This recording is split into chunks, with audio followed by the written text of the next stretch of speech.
Mas antes de começar o caso de hoje, muito prazer, meu nome é Mayara Failassi. Sejam bem-vindos ao canal Estante de Crimes, onde falamos sobre casos criminais reais, histórias macabras, teorias, enfim.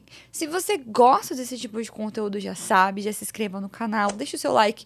Olha só essa estrutura nova que estamos gravando os nossos vídeos. Por isso, eu preciso muito que você me apoie nesse canal e se inscreva, deixa o seu like e compartilhe. Gente, compartilha no seu stories do Instagram, em algum grupo do WhatsApp, manda esse link pra alguém, planta aqui uma sementinha do bem pra você me ajudar a trazer gente nova aqui pro canal. E é isso, espero que vocês gostem da história de hoje. Kenzie nasceu em Lincoln, na Carolina do Norte, em 19 de novembro de 1989. Ela era filha de uma mãe adolescente e um pai abusivo que se chamava Angela e Todd. Como ela morava com uma mãe adolescente e um pai abusivo, ela tinha mais 2 irmãos.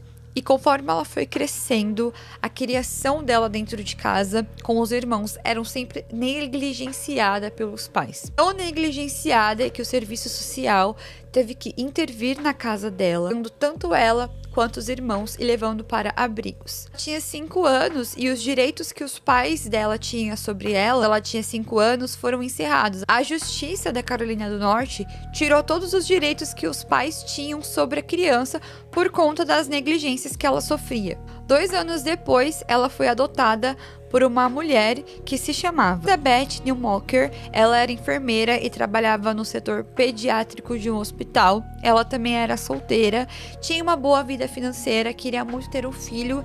Então, para o serviço social, ela seria a mãe perfeita para uma criança que teve uma vida tão complicada até os 8 anos de idade. Acontece que essa infância complicada e também viver em abrigos fez com que a menina crescesse sem educação, tendo um comportamento muito agressivo, não sendo carinhosa, não gostando de conversar, gritando muito, chorando muito. Não era uma criança normal, era uma criança cheia de traumas e distúrbios mentais, por conta que, poxa, ela teve uma criação e um crescimento desde quando ela era bebê de forma bem complicada e bem negligenciada. Então era completamente normal esperar que uma criança tivesse tais atitudes. Poucos meses depois da adoção, a Elizabeth começou a levar a garota para um psiquiatra, reclamando sobre o seu comportamento e atitude dentro de casa. Embora ela tenha sido tratada com medicamentos, Elizabeth relatou que o comportamento da Kenzie piorou durante 2 anos seguintes, um período supostamente incluindo ela brincando com fósforos e também matando peixinhos dourados. A mãe adotiva achava um absurdo a menina ficar matando os peixinhos que ela comprava e viu que o comportamento dela não melhorava, mesmo tomando remédios bem fortes. Então a mãe dela decidiu viajar para o Colorado para que a menina pudesse passar com um psiquiatra que se chamava Cornell, porque esse psiquiatra, ele tinha alguns procedimentos de terapia que talvez poderia ajudar a garota. O médico, ele se especializou em uma terapia controversa que se chamava Renascimento, que afirmava ajudar crianças com distúrbios de apego, simulando uma experiência de nascimento. Isso, a criança, ela tendo um renascimento de vida, de acordo com essa terapia que ele fazia, esse procedimento de terapia que ele fazia com essa criança, ajudava as crianças a melhorarem o comportamento com os pais, porque é como se elas tivessem nascido de novo. E para dentro do caso da Kenzie, iria se encaixar perfeitamente na cabeça da mãe adotiva dela, já que ela era uma criança adotada. A Kenzie e a Elizabeth viajaram para o Colorado em abril dos anos 2000 para uma sessão intensiva que custou $7.000, terapia de apego de 2 semanas com esse médico. Esse médico, ele era um médico licenciado como psicólogo pela Carolina do Norte, mas os métodos que ele usava para que ele pudesse fazer o tratamento com os seus pacientes eram métodos que ele inventava, que não eram métodos licenciados, que não fazia parte do sistema de saúde ou era algo legal. Dia 18 de abril de 2000, a garota foi levada a uma sessão de terapia na qual foi envolta em um lençol colocado dentro de um tapete.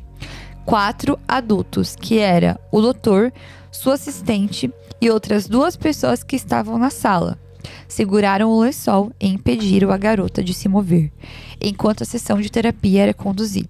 A terapia ia simular aquela sessão de renascimento e para isso eles iriam ter que colocar a criança num lugar quente e sem ar, como se estivesse, por exemplo, dentro de um útero, e eles acharam que enrolar a menina num lençol e num tapete era a melhor opção e prender a menina lá dentro. A mãe da garota, ela começou a assistir tudo e ela tava, tipo, de boa com aquilo, porque ela achou que quando aquilo acabasse, a menina ia estar bem, iria levantar, ia abraçar ela e ter ela como a sua mãe de verdade. Acontece que a menina começou a gritar e ficar desesperada e se debater e gritar muito dentro do tapete, no meio do lençol. E eles cada vez mais apertando a garota, sufocando ela lá dentro, até que em algum momento a garota parou de chorar. Quando a menina parou de chorar, eles foram ver o que tinha acontecido. A menina estava desmaiada. Eles decidiram levar a garota para o hospital mais próximo e adivinha só, quando a menina chegou lá, a menina estava morta. Foi declarada como morta no hospital e foi determinado que ela havia morrido de asfixia devido à terapia do renascimento.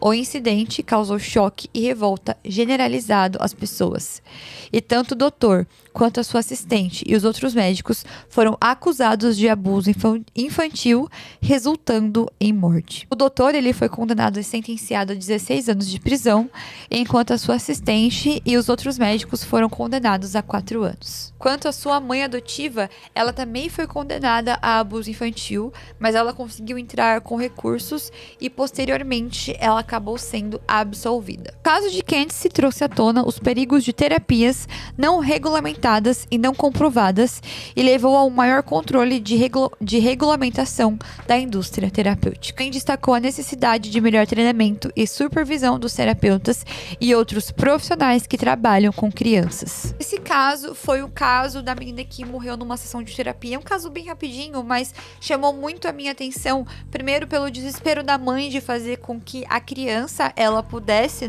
ter algum tipo de terapia de choque que fizesse com que ela melhorasse, levando em consideração que ela era uma pessoa do ramo da saúde e talvez se ela insistisse melhor em outros médicos e tivesse paciência com o tratamento psiquiátrico da garota, a garota poderia desenvolver um bom comportamento conforme foi passando o tempo. Ela nem chegou a pesquisar ou a se informar melhor se aquele procedimento iria dar algum dano para a saúde ou para a vida daquela criança. Ela só achou que aquilo ali seria a solução e só foi. Então é muito importante, se você tem filhos, se você vai no hospital, qualquer tipo de procedimento médico, veja, pesquise, seja curioso para ver se aquilo faz sentido, se aquilo é real. Eu mesma passei por um procedimento médico há uns tempos atrás, que foi muito complicado, mas eu pesquisei muito, conversei com vários médicos para que eu pudesse passar por aquele procedimento, para que eu pudesse ter certeza que eu ia estar bem e que aquilo não iria me causar nenhum mal. E graças a Deus deu tudo certo.